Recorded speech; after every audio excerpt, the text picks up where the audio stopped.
انت وانت رايح تشتري طبعة لازم تكون عارف حجم شغلك الشهري اللي انت هتستخدمه عليه الطبعة قد ايه.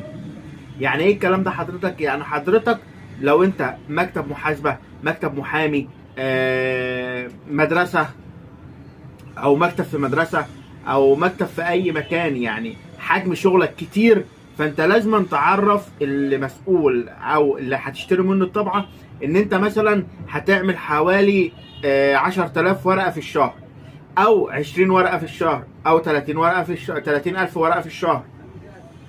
ليه حضرتك لازم تاخد بالك من النقطة دي؟ حضرتك لازم تاخد بالك من النقطة ديت لان كل طبعة لها سعة شهرية من الورق المطبوع.